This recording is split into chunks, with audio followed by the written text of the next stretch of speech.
Olá a todos! Hoje no Apenas Humanos vamos falar sobre a viagem da psicanálise numa evolução teórica até ao momento em que encontramos a psicanálise relacional. Pensaremos também sobre a perda da força da psicanálise enquanto modelo vigente nas instituições públicas e pelos profissionais de saúde mental, apostando-se mais num modelo manualizado e de curta duração. Para tal, convidamos o Dr. Hélder Chambel e o Dr. Filipe Batista Bastos, ambos membros da Psi Relacional. O Dr. Hélder Chambel é psicólogo clínico, é psicanalista também. É membro titular e vice-presidente da Psi Relacional. É coordenador do seminário de Freud, na nossa formação, em psicoterapia psicanalítica da Psi Relacional. Faz parte da direção editorial da revista Perspectivas Relacionais em Psicanálise e é membro da Comissão Científica. Publicou vários artigos sobre psicanálise relacional em Portugal e em Espanha e também tem um livro com o título Cara a Cara, a criação do psicoterapeuta em castelhano, editado pela Agro Relacional de Madrid. O Dr. Filipe Batista Bastos, psicólogo clínico, licenciado pelo ISPA, psicanalista com a formação feita na APSI. É membro fundador e titular da Psi Relacional, onde faz parte da Comissão Científica. Orienta seminários do primeiro e do terceiro ano do curso de formação de psicoterapeutas e é um dos 3 editores da revista da Psi Relacional. Trabalha em Lisboa, fazendo psicoterapia, supervisão e dinamizando grupos de desenvolvimento comunitário.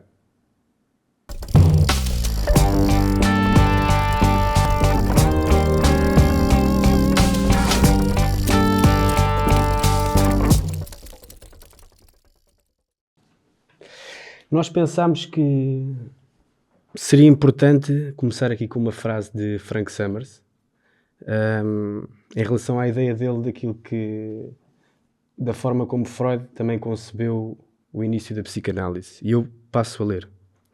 Frank Summers, psicólogo e psicanalista americano, escreve a partir do texto de Freud de 1915, As Pulsões e as Suas Vicissitudes, a seguinte ideia, que traduz para o português. Freud começou por concentrar-se nas pulsões inatas como força motivadora da psicopatologia, acabando eventualmente por estender esta ideia ao desenvolvimento da personalidade em geral.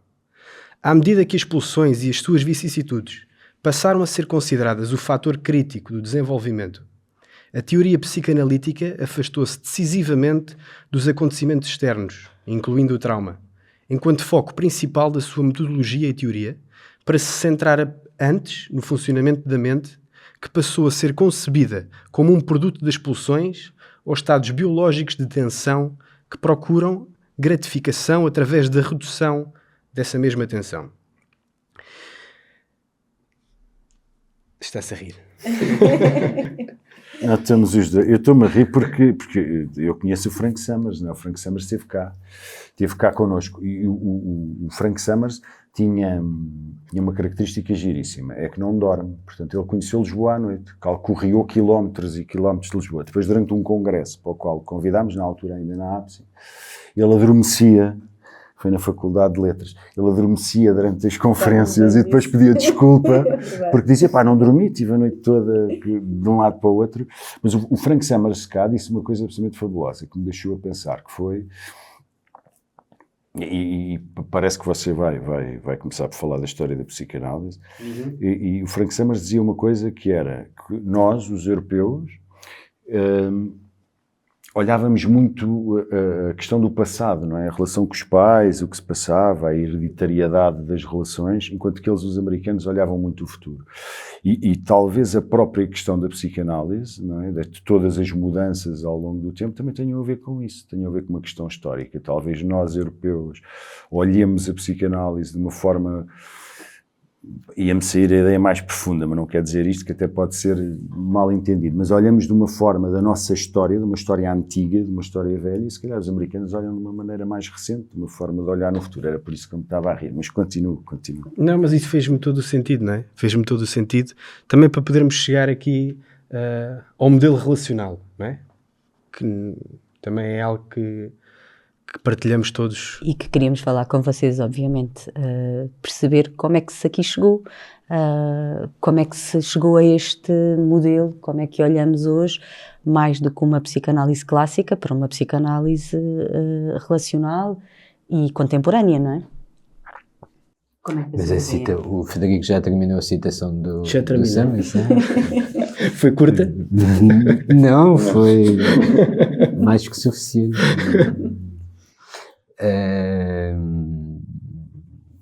Para tentar ir ao encontro daquilo que a Ana está a dizer, talvez a gente possa compreender a coisa assim muito rapidamente a partir da relação do Freud com o Ferenczi. É verdade que o Freud faz o que o Summers diz aí, tem uma teoria essencialmente biológica e baseada na ideia de pulsão como motivador principal do comportamento, do pensamento humano. Mas não foi assim. Antes disso ele tinha a teoria do trauma, né? Até a interpretação dos sonhos em 1900, ele tem a teoria do trauma que ele deixa e passa para uma ideia do mundo intrapsíquico. Na teoria do trauma, o que causa a psicopatologia são as componentes externas, né? A partir de 1900, a causa da psicopatologia, como o Summers indica aí, é um conflito interno entre a pulsão e entre uma ideia, as ideias morais, que essas sim vêm do externo. O Ferenczi fez nesta altura, para tentar chegar ao psirracional assim, muito rapidamente e sem grandes divagações. Que seriam bastante possíveis, não é? Que seriam bastante derivações e divagações, haveria para muitas. A relação do Freud com o Ferenczi é uma coisa muito interessante. Mas talvez o que me chamou mais a atenção é que o Ferenczi fez uma análise durante uma série de anos, a partir de 1915, com o Freud. E há uma altura, conta-se, e fazia a análise a andar pelas ruas de Viena. O Ferenczi ia de Budapeste para Viena e andava uma volta e o Ferenczi fazia a sua análise com o Freud. E há uma determinada altura em que o Ferenczi e o Freud ficaram muito próximos. Aliás, o Ferenczi é o primeiro a sair em defesa do Freud quanto ao Jung, dizia que a libido podia não ser sexual e tal, e ele era o primeiro protetor do Freud. Com o passar do tempo a relação complicou-se. E complicou-se com um conjunto de textos que o Ferenczi escreveu. Mas a coisa começou nesta análise. Há um tempo em que o Ferenczi diz ao Freud que gostaria de sentir mais próximo emocionalmente dele. E o Freud ficou assim um bocado a olhar para o Ferenczi e, à luz da sua teoria psicossexual, disse-lhe: cresce e ser um homem. E fez uma interpretação daquela aproximação ao Freud pela teoria psicossexual dele como um investimento homossexual do Ferenczi no Freud.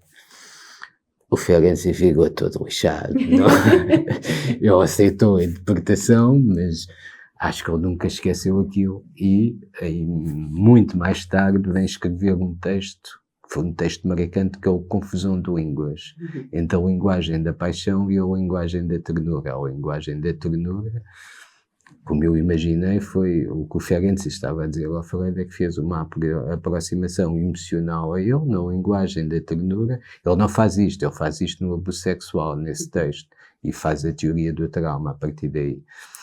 A teoria do trauma dele. E o Freud leu que aquilo era, a partir da teoria psicossexual dele, leu aquilo como um investimento homossexual. E acho que o Ferenczi desmonta isso nesse texto.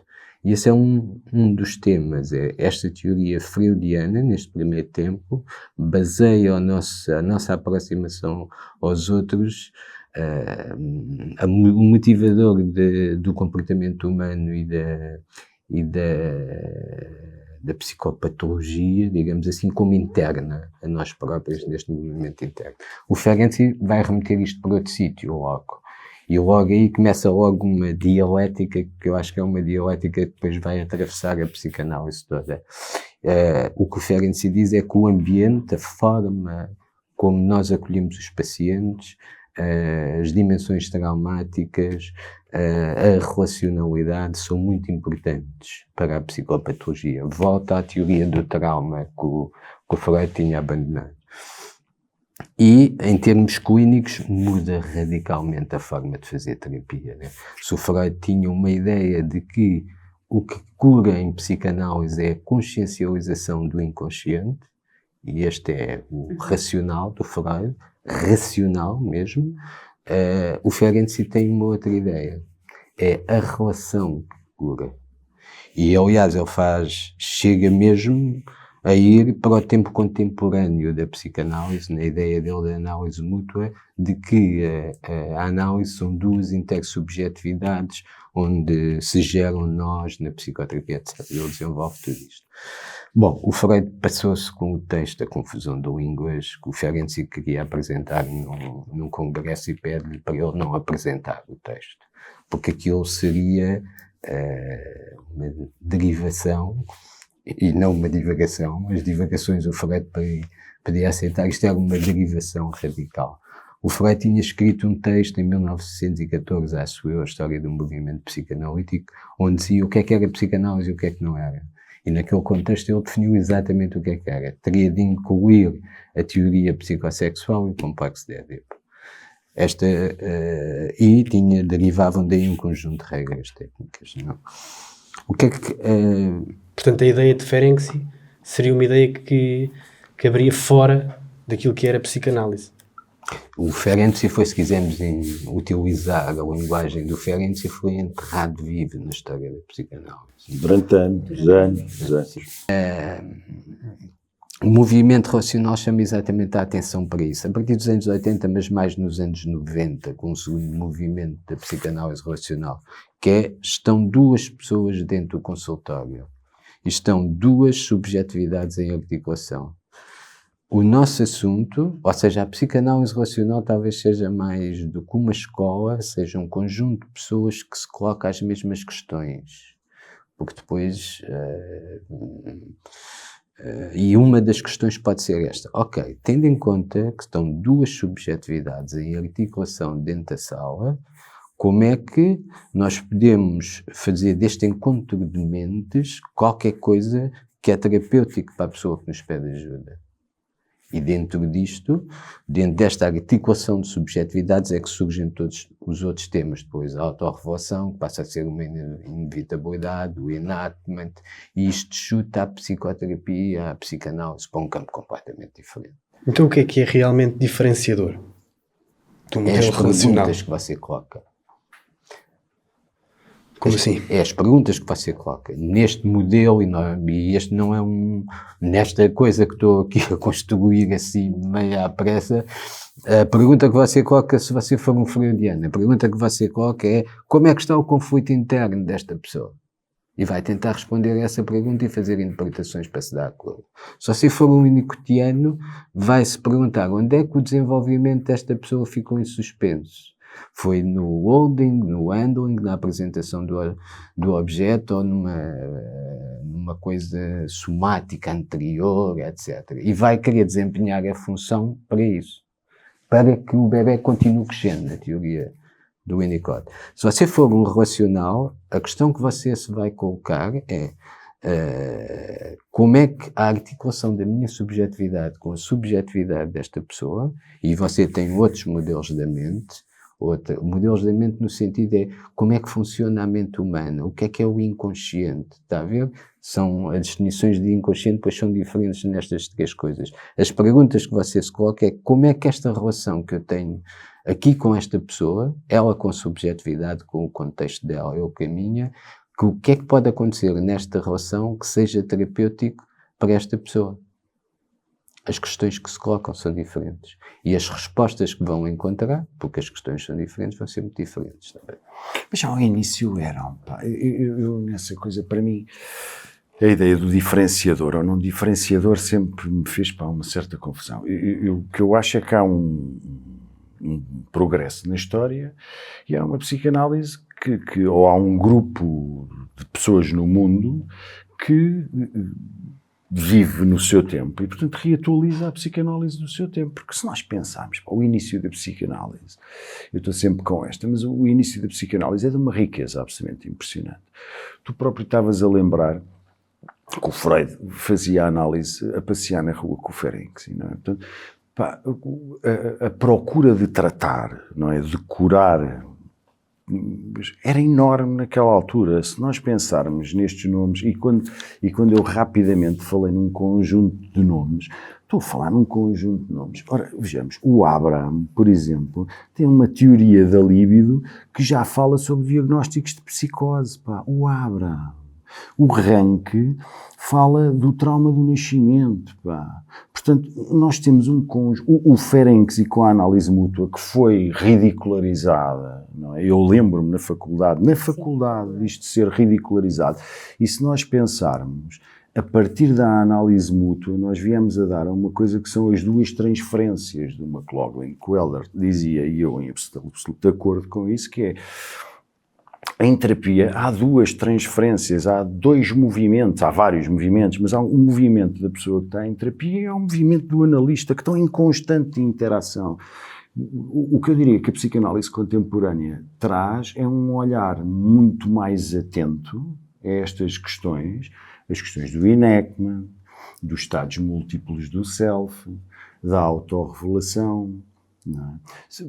E há um que é absolutamente fundamental, que me é muito caro, que é a questão da neutralidade. Há um grupo analista português, para mim tem uma definição maravilhosa, que é o César Diniz, que é um homem maravilhoso como analista e como pessoa, que diz que a neutralidade é a abstinência. É uma definição belíssima do que é. Se nós pensarmos, por exemplo, num dia nosso de trabalho, de análises, nós passamos de sessão para sessão com estados emocionais completamente diferentes.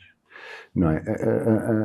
A maneira como falamos com as pessoas, a maneira como nos dirigimos, o impacto, a própria mímica entre sessões, isto quer dizer alguma coisa. Agora, nós pensamos, ao início da psicanálise, com tantos ataques, um homem, há dois livros que são dois livros fantásticos. Um é A Viena de Freud, do Bruno Bettelheim, em que ele fala do Ernest Jones, e o Ernest Jones diz que traduziu para inglês a obra do mestre melhor do que está em alemão. Portanto, o próprio Bettelheim fala nisto. Portanto, que é uma coisa absolutamente impressionante, não é? Que é uma tentativa política de restrição de um conjunto de ideias.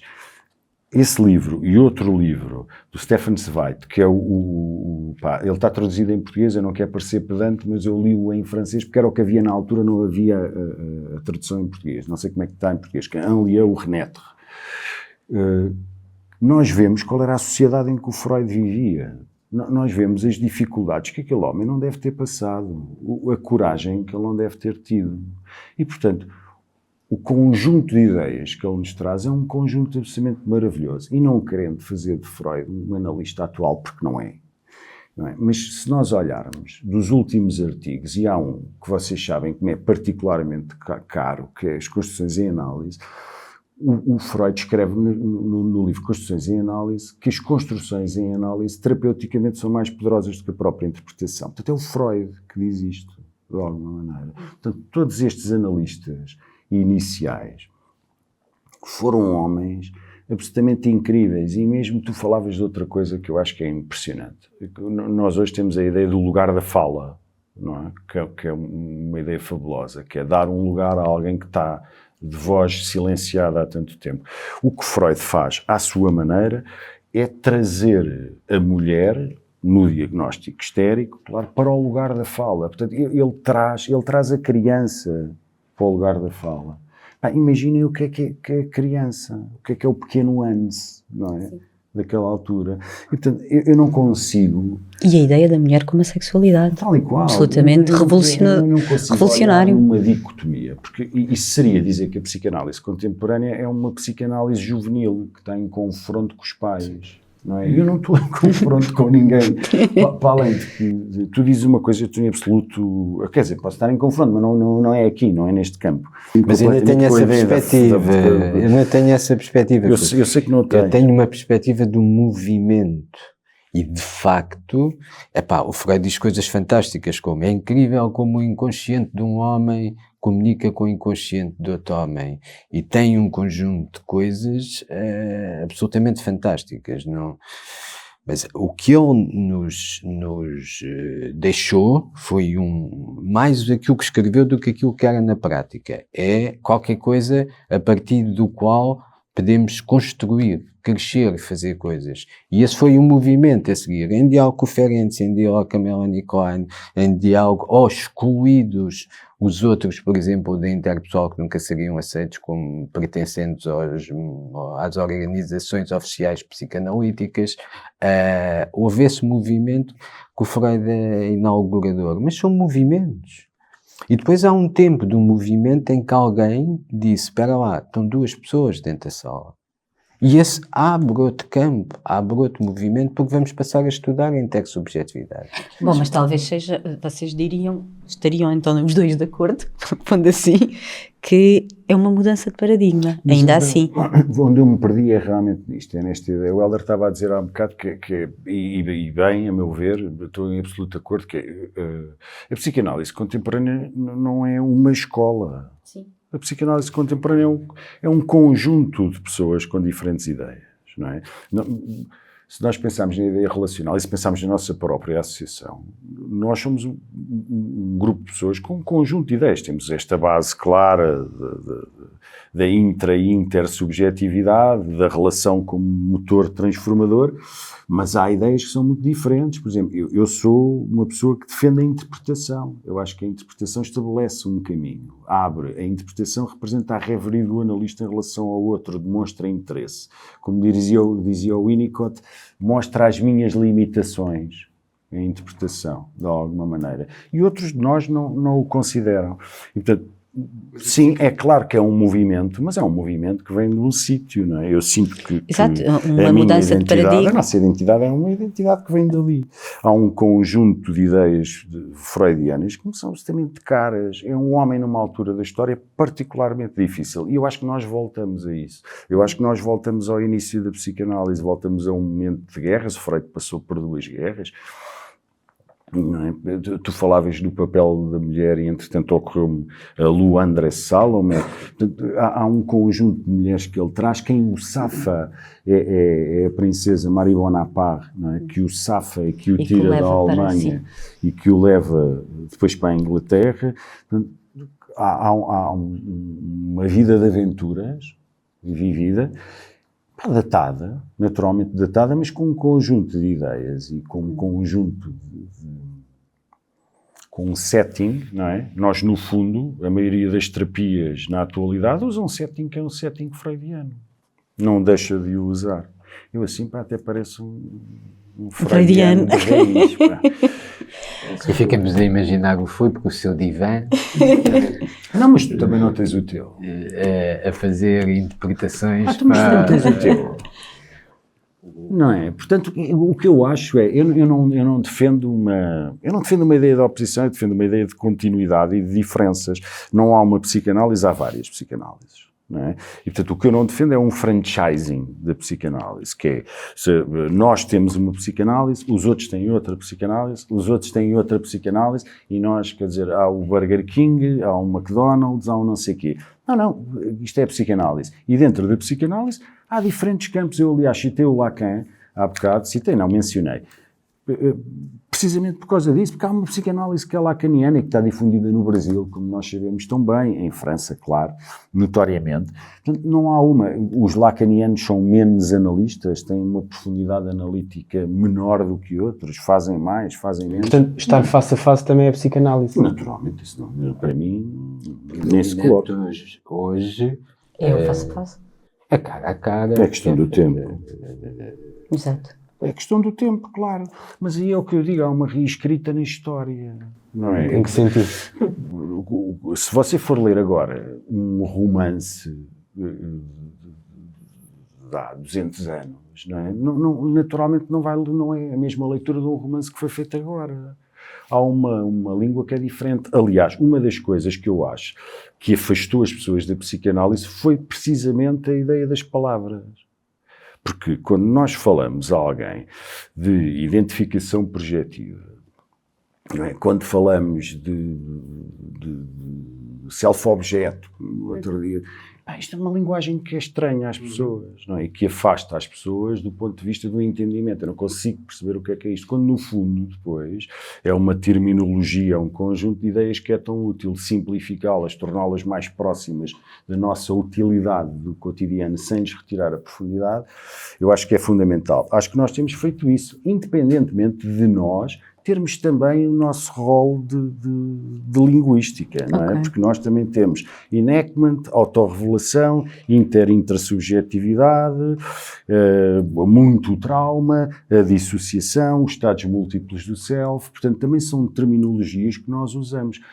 O que eu acho que fazemos é realmente, há uma reatualização em relação às necessidades das relações que nos são colocadas e que nos aparecem. E neste mundo atual que vivemos, e se calhar introduzíamos aqui o outro tema que tínhamos pensado também falar com vocês. Eu queria responder ao Filipe então vamos embora. Da interpretação, porque eu sabia que tu tinhas isso aí dentro de ti. Eu estava a tentar escapar-me. Mas ele... Mas para isto parecer uma coisa amigável, até parece. Eu vou dizer que eu concordo com o Filipe.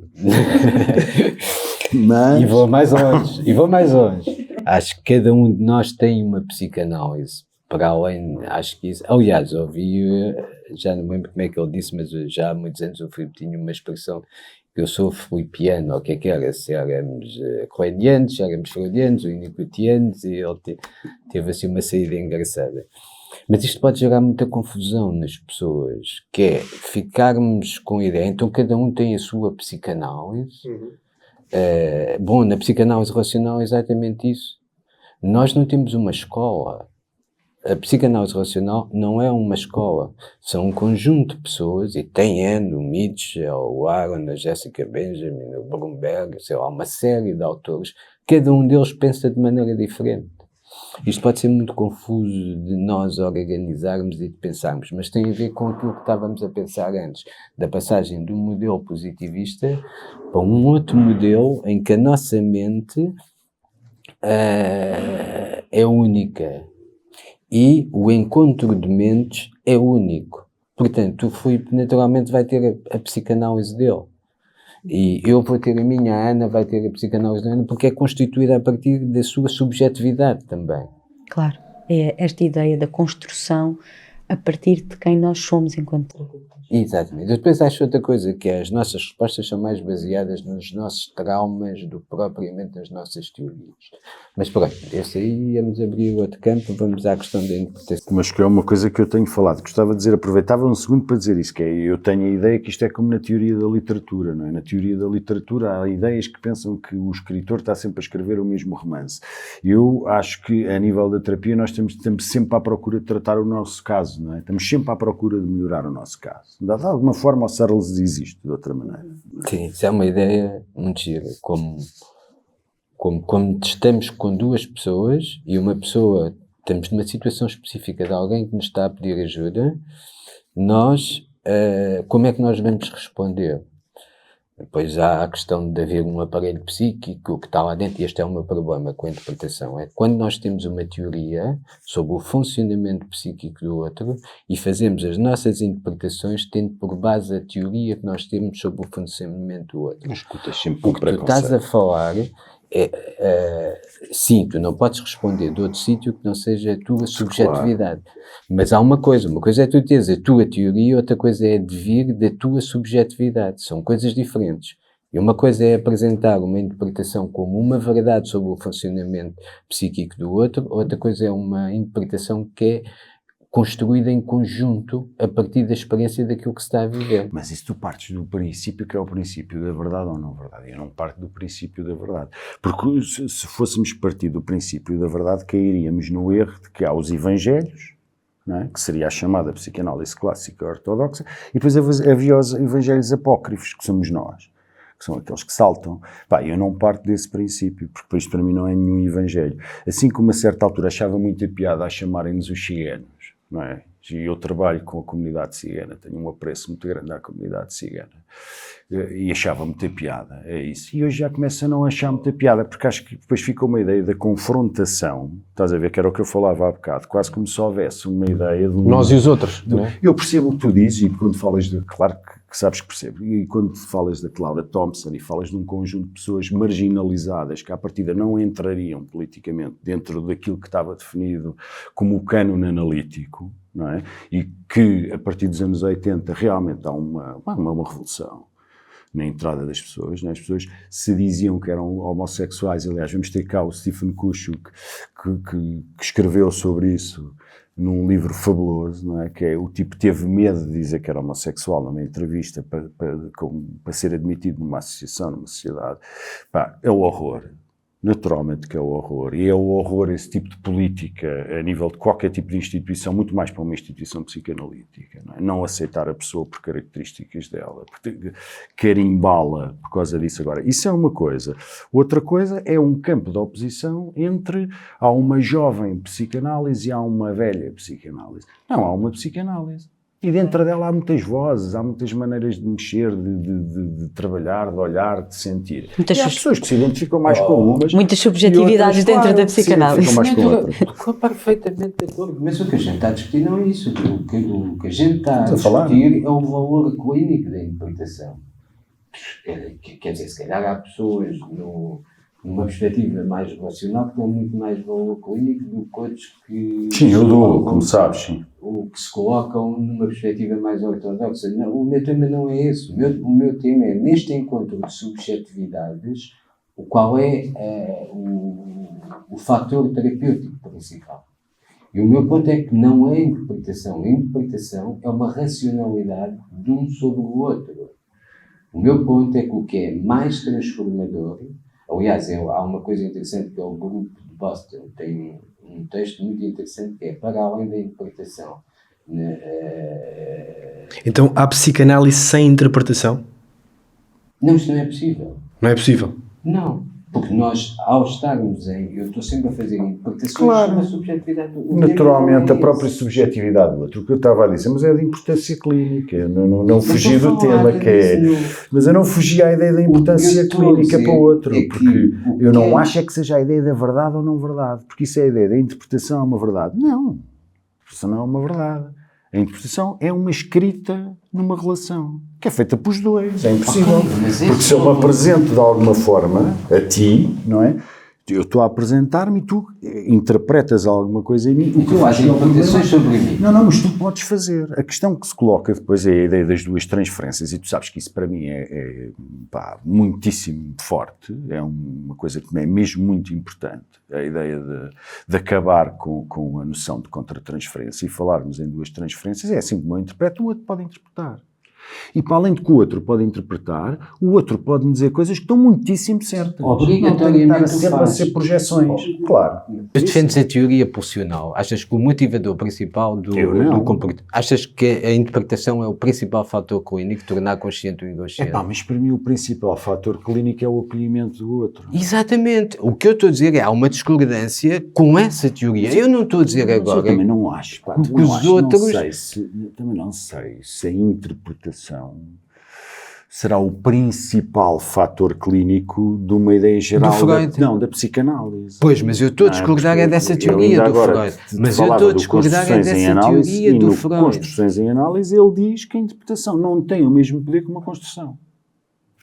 Por exemplo. Portanto, o Freud, como tu sabes, e melhor do que eu, porque tu orientas um seminário e conheces aquilo que traz para a frente, um seminário Freud, o Freud diz-se e desdiz-se.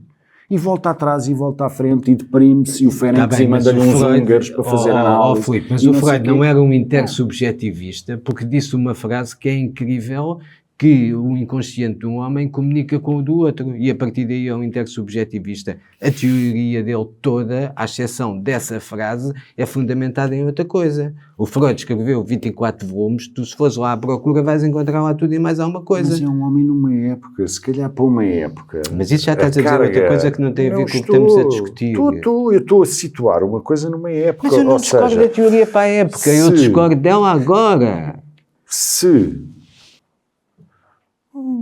Mas tu é que estás com essa, eu não. Pá. Eu estou apenas a trocar e a defender ideias. Ou seja, àquela época, se eu não tenho aquela ferramenta, aquele tipo foi muito longe, pá. Aquele tipo foi muito longe. Há um gajo dos pré-socráticos, para mim tem uma definição incrível, ok? Qual é que é o tamanho do Sol? É o tamanho do meu pé. Pá, é uma definição maravilhosa. Acho que foi... Pá, já não me lembro do nome dele. É um dos pré-socráticos. O gajo estava deitado no meio do chão, olhou para o Sol, levantou o pé, é do tamanho do pé.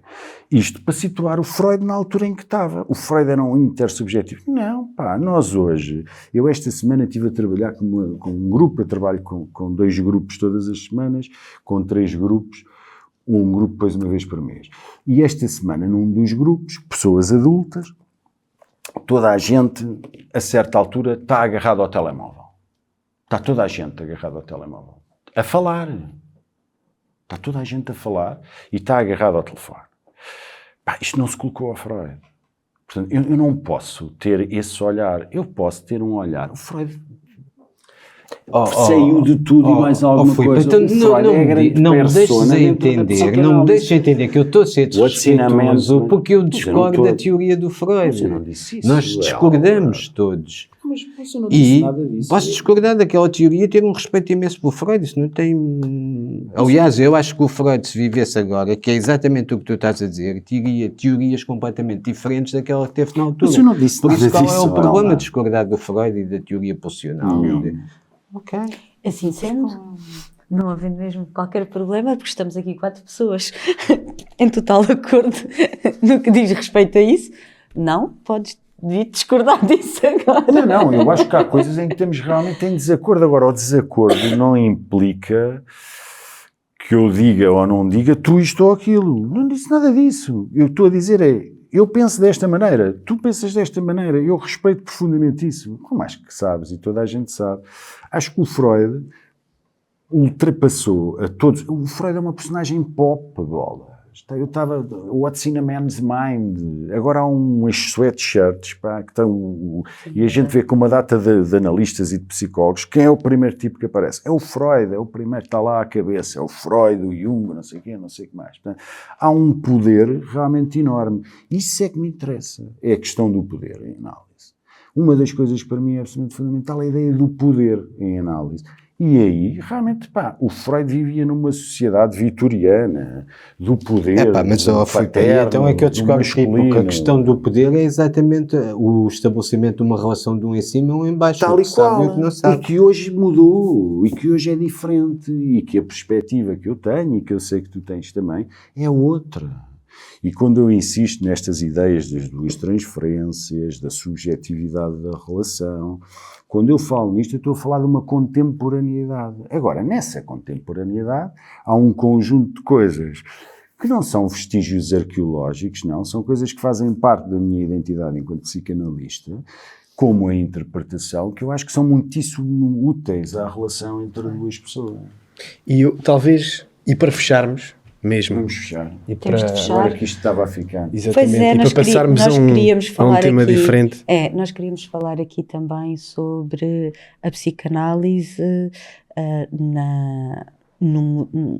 na vida do dia-a-dia e mais na aceitação institucional pública da própria psicanálise e como é que ela se trabalha hoje em contexto público. Mas se calhar até deixava aqui o Federico a falar, porque nós trazíamos uma ideia do Adam Phillips. Não é? Sim, o Adam Phillips esteve cá na nossa associação, fazer uma conferência. Foi você que o trouxe?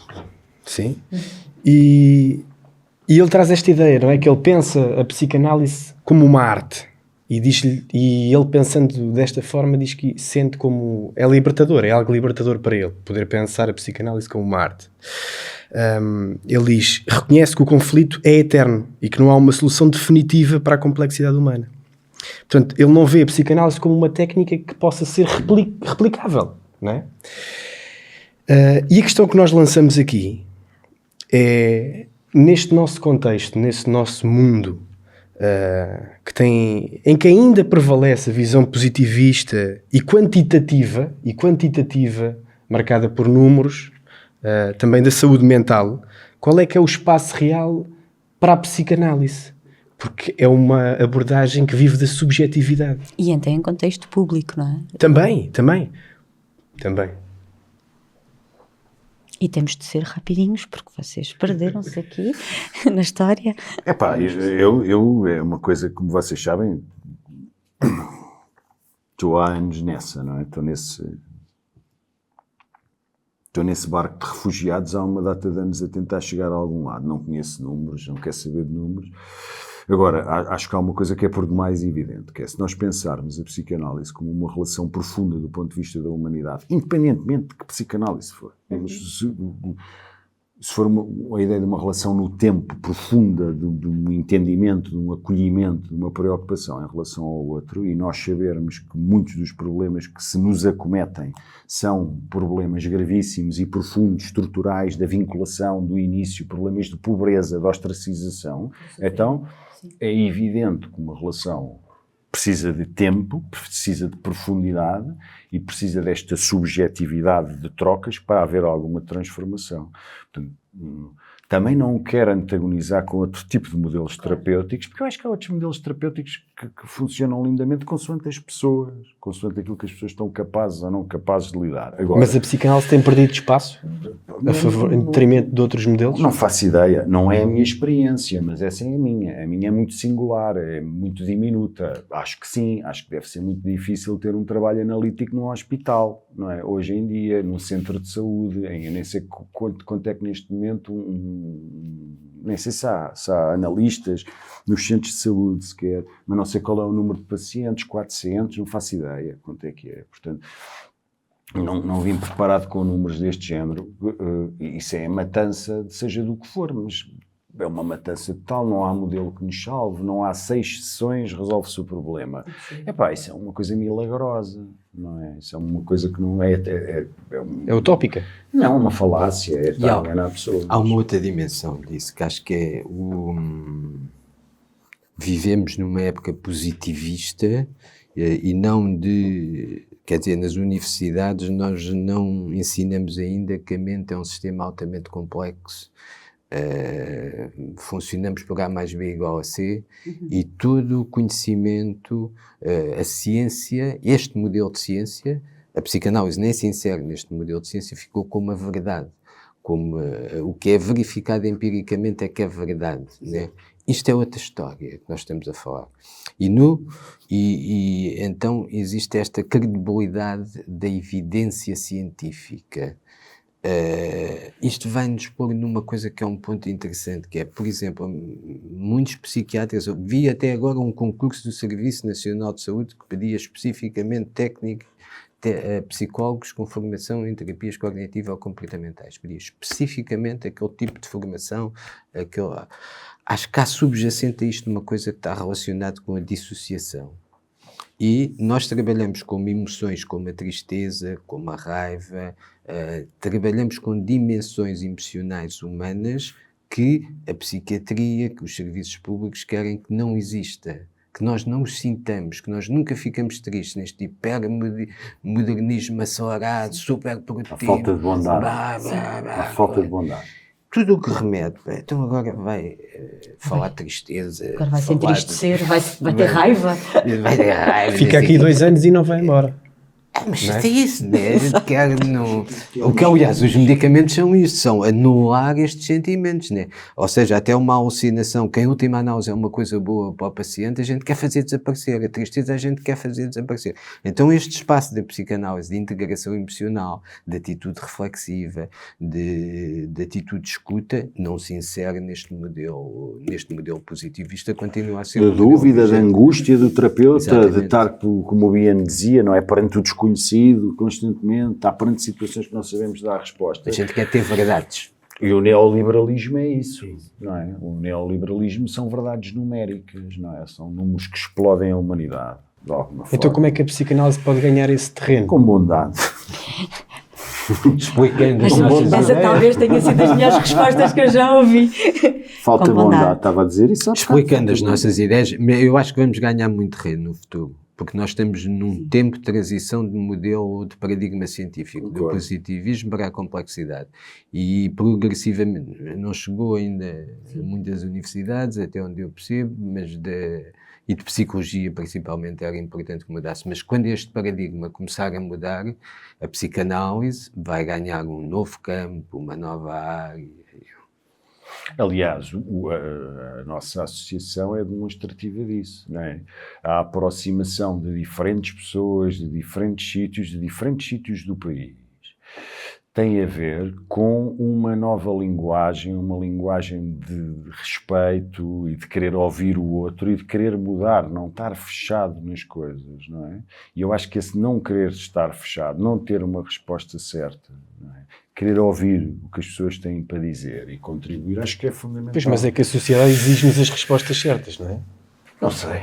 Não, A parece. sociedade e nós vamos estar em diálogo com essas diferentes coisas. É interessante falarmos da nossa associação e quer dizer, puxando aqui a brasa à nossa sardinha, a verdade é que o seu conhecimento científico é posto cá fora com as nossas conferências são sem custos, as pessoas podem se inscrever, temos uma abertura que me parece muito bondosa nesse sentido que tu falavas.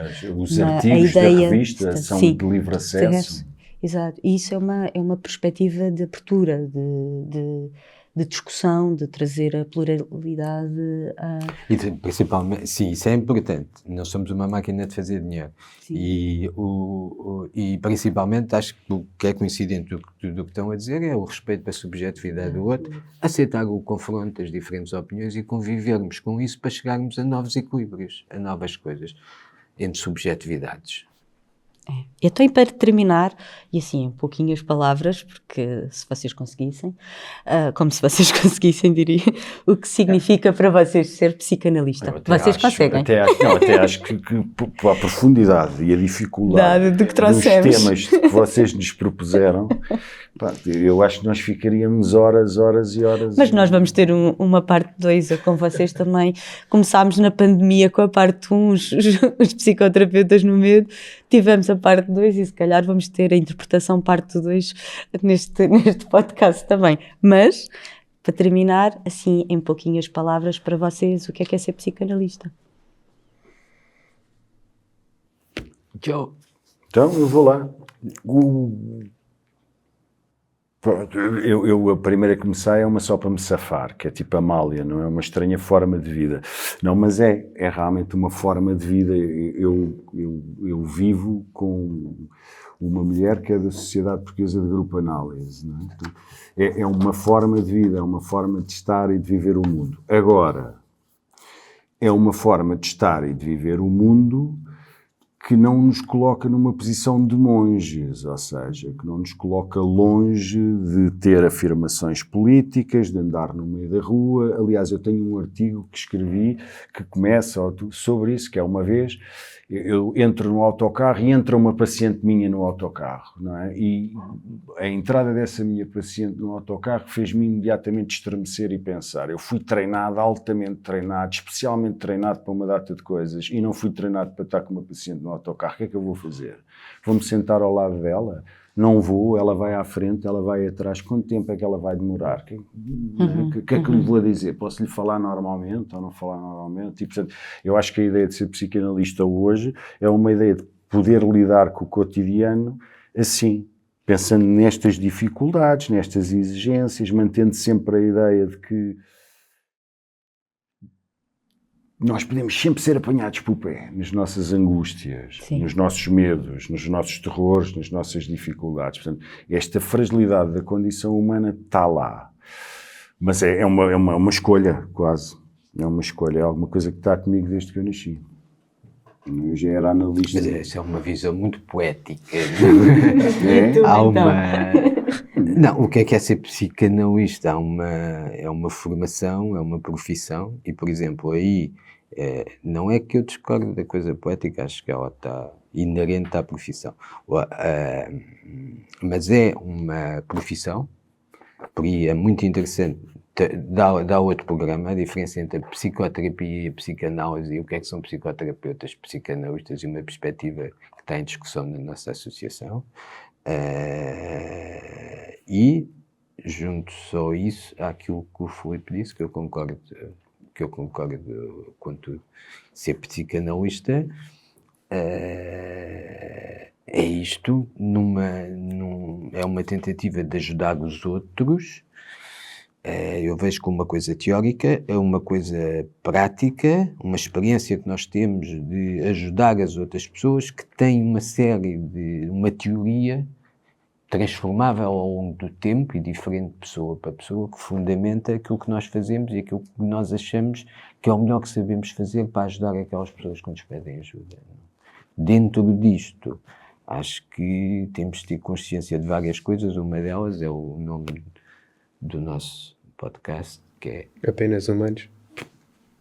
Na realidade, somos apenas humanos. E terminamos aqui, não é, Frederico? É isso, Ana. Com esta escolha, que acho que foi muito feliz para... E rica conversa, não é? Sim. Trazer-vos a vocês. Obrigado. É sempre. Muito obrigado. Obrigada. Obrigado. E não se esqueçam, somos apenas humanos.